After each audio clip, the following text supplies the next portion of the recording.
Hello, everyone. Welcome to another episode of Tailgate Talk. I'm David, and I've got with me here Mr. Joey Mayo, Mr. Nicky Two Step. Boys, say hi to the people. Howdy. Howdy. So, Clemson lost again. They're on a bye week. Hopefully, they don't lose the bye week this week. Uh, but that's all I gotta say, right? Yeah, No yeah, we heart. suck. We suck.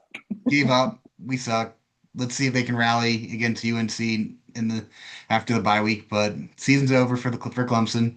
So let's go ahead and focus on teams that actually have a chance. How about that, boys? Work for you? Works for me. All right. And with that, I'm gonna open it up first. What are you guys looking forward to? What's the biggest takeaway outside of Clemson being done from past week? Indiana might be back. I think that this team might be better than last year's, and I think that Big has got them in a spot where I'll be honest, I had trouble like when I was responsibly wagering on them. I had an issue figuring out if they were going to cover or not. I honestly I had Illinois, and they just beat the brakes off them. At one point, I think Indiana had like 300 rushing yards, and Illinois had two. And that's like a good Big Ten team. That's a good resume booster for Indiana. I think the Hoosiers might be better than last year. So in my mind, I think Indiana won the weekend. Oh, And Texas Tech. Texas Tech is electric. Yeah, Texas Tech, it was unbelievable. They went into a place where nobody wins away games. They did it with their starter going down, and their backup was arguably better than their starter, who was a five-star second best quarterback coming out of this past class. Like they were spinning it, and it's not just like a fun Texas Tech team that's going to put up points. That defense is legitimate, and they're after last week they're my favorite to win the Big 12. I think that I take back everything I said about Arizona State in hindsight, and I think that they're the leaders in the clubhouse in the Big 12. And I don't even think it's close. I think Baylor's the next closest, and I don't think Baylor's that great. I think they're fine, they're good, but they're not consistent enough in my opinion.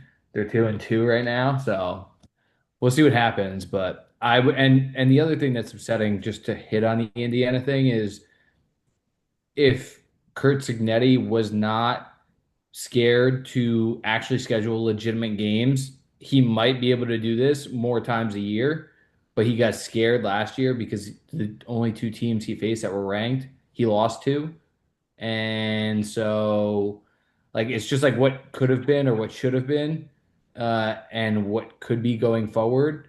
So, I guess we'll never know. But yeah, Mendoza looked great. Indiana looked great.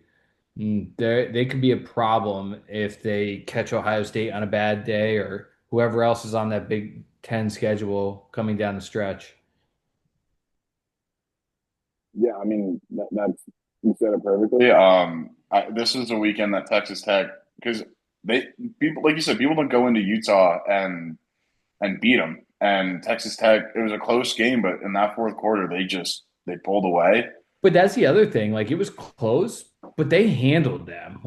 The scoreboard did not represent the beating that Texas Tech handed that team.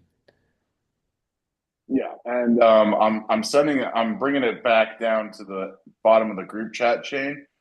But look who picked the Big 12 winner to be Texas Tech on August 20th.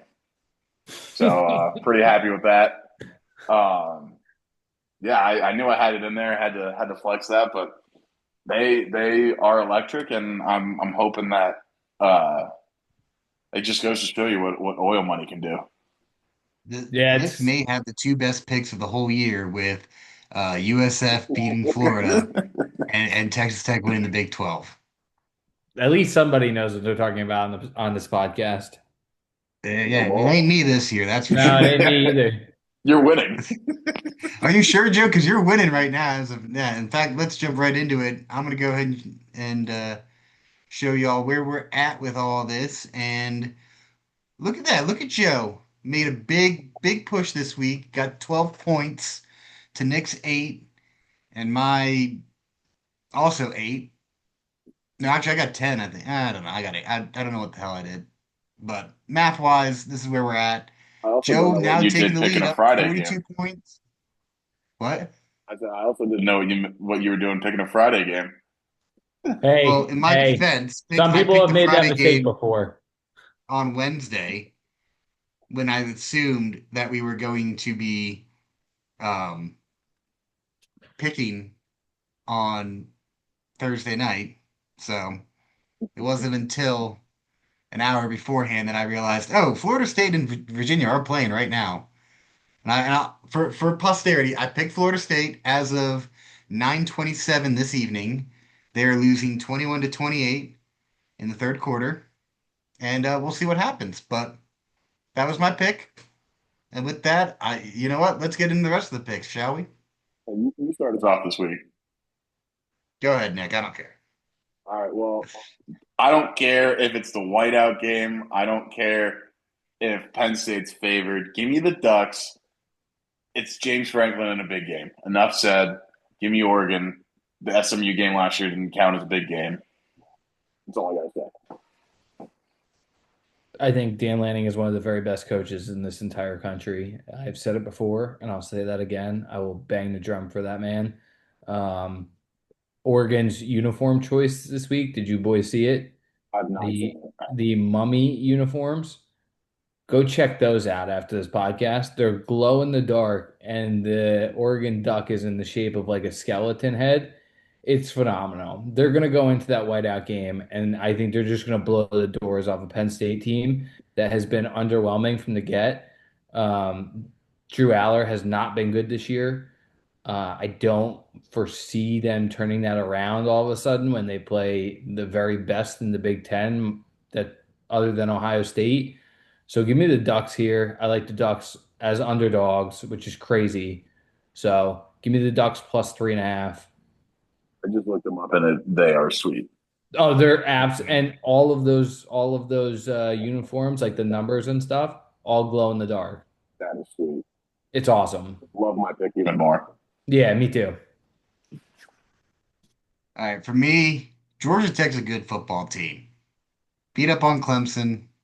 They're a tough team. They play hard. I love the dudes in that locker room.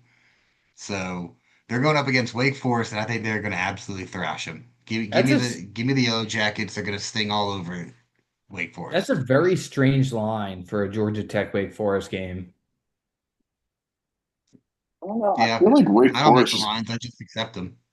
I don't know. I'm taking Georgia Tech spread in that if that's the case. Yeah, me too. I might go hammer that after this. Yeah, it's what can I say? They play hard.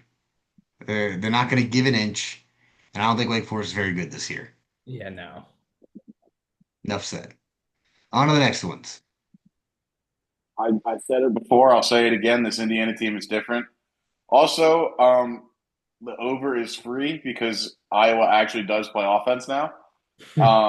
So give me Indiana. I do think that I'm hoping that I'm right here and that they continue to thrash their opponents. I'm hoping that it's not the inverse. Like now that I pick them, they're gonna not do as well. But give me Indiana. I'm believing in this team. Yeah, I think that this might be the Twitter sphere game of the week here, with all the Wit Weeks, Legend. Landry Kiffin drama that's going on.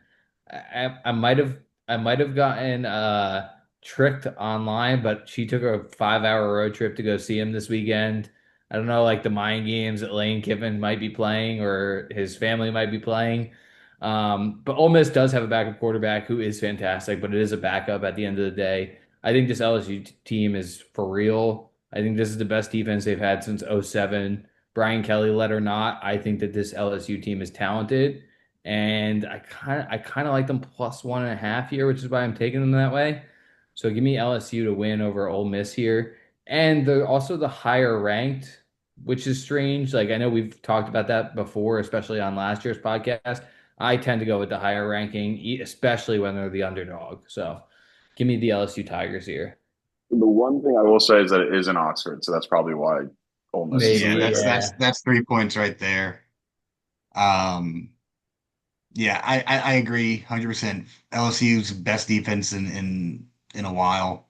Um, I think this may be the game of the week. And I Yeah, I know think we've so got too. Alabama, Georgia, but I think this game has the potential to be a really fun game to watch. I don't know if it's going to be high scoring I think just there's because of going to be a LSU's lot of defense. clips too. A lot of Yeah, clips. I think that there are going to be some massive hits. I think it's going to be the quintessential game of football that I love. And so I'm so excited to watch this game. Give me the Tigers. Rebels are going down. Another game that I've seen a lot of people like this line opened up with like Ohio State is a two touchdown favorite, and it's just kept getting smaller and smaller. Look, Washington hasn't lost in over 20 games at home. One of the greatest atmospheres in college football with the uh, tailgating on a boat right outside the stadium. But I think this Ohio State team is so talented. I think 7.5 is easy for them. I think they're going to win this one pretty handily. Washington's getting back. I mean, it's hard when Kalen DeBoer left, and basically their entire team did as well.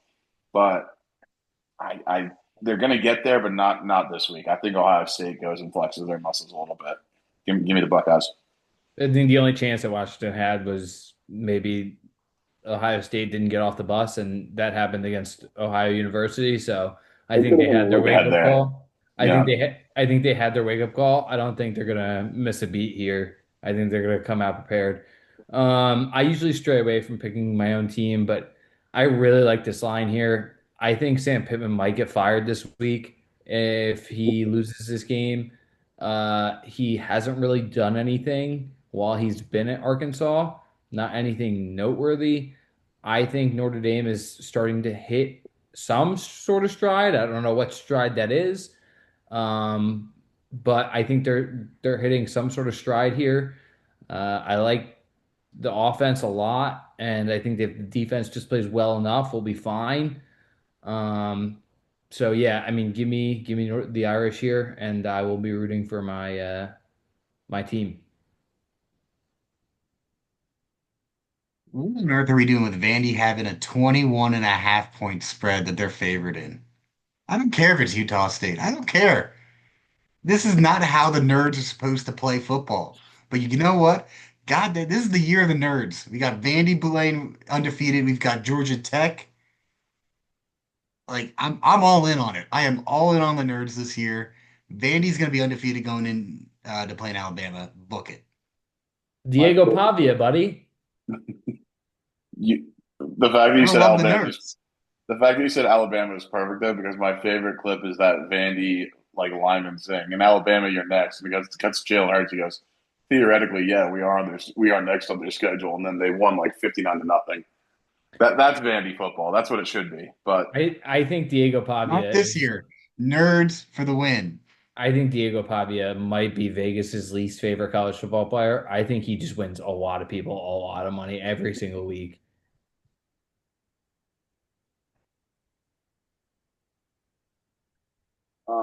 David alluded to it earlier. This is another really big game in Athens. Georgia doesn't lose at home. I think they have like a 33 game home winning streak. I think the dogs roll all day long against the Tide. This is still the team that got boat raced by Florida State. Uh, We get look, boat raced by Vandy next week. Yeah, Florida State's a good team, but Alabama, I feel like that's more of the true Alabama than what we've seen the last couple of weeks. And Georgia's a lot better than Florida State. So give me the dogs. I think they win this one, and I think they win it big. Yeah, kind of what you said, but I'm gonna go the other side of things. This is not this is the Alabama that lost to Florida State, but this is also the Georgia that just beat the Tennessee team who's very talented. Mhm. Um, and that Tennessee team has a great quarterback, a great coach, a a boatload of talent on that roster, and they took their very best shots of Tennessee at home, like or on at in Knoxville on Rocky Top. They took their very best shots and walked away unscathed. So I like Georgia here. Georgia's at home. I think this is the weakest Alabama team we've seen in quite some time, and I think Kirby's going to have them prepped. I think they're not going to be sleepwalking into this game either because this is Kirby's old stomping grounds, So let's see what happens here. And I don't think Nick Saban's walking through those doors, as my good friend from Florida State said. He's not coming to save him this week. It's all Kirby. And Georgia does not lose in Athens. So No. dogs by Um, 100. Alabama's losing this week, and they're losing again to Vandy next week. They're gonna have three losses same time as Clemson. Let's Is go. that game in Nashville or is it in Tuscaloosa? You I know, don't care. I What don't care. happened? Give me Vandy either way. You guys don't have to answer this question right now, but what happens if he does leave Clemson and he goes to Alabama? I That don't place know. is going to be in more shambles than it ever has been. Yeah, I don't think it's a good fit for him. No, Uh, it's definitely not. game is in Tuscaloosa, by the way. So just Yeah. Oh, it throwing that is in out there. Tuscaloosa. The Vandy game. It'll This hurt game's Oh, in even more Athens. when they lose. yeah, I was gonna say, I thought this was in Athens. I Yeah, thought no, this one's in I saw this. Athens. Yeah. Well, this was supposed to be my Florida State over UVA pick. It got swapped out for NC State over Virginia Tech. Virginia Soft. Tech's fired their head coach. They had a cupcake win last week that they were able to. I don't know what happened. I think maybe that's from having all that motivation of your coach just got fired and you need to show that you still belong. I think they come back to earth this week.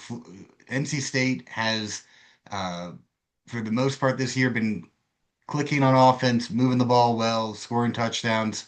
They ran into a Duke team and somehow lost that game. But I think that they're going to be motivated to come off the snide here and take care of business against the Hokies. Look, I'm a SoCon guy, rolled ins, but Virginia Tech played Wofford last week. That's why. So Yeah, Who'd that's they just a play? cupcake win. Wofford, Oh, the team from Spartanburg, as we say it, Furman. sure. So hey, we're getting into the meat of the schedule now. We're starting to get these high profile games. I mean, you're talking about Penn State, Oregon. You're talking about Alabama, Georgia this week.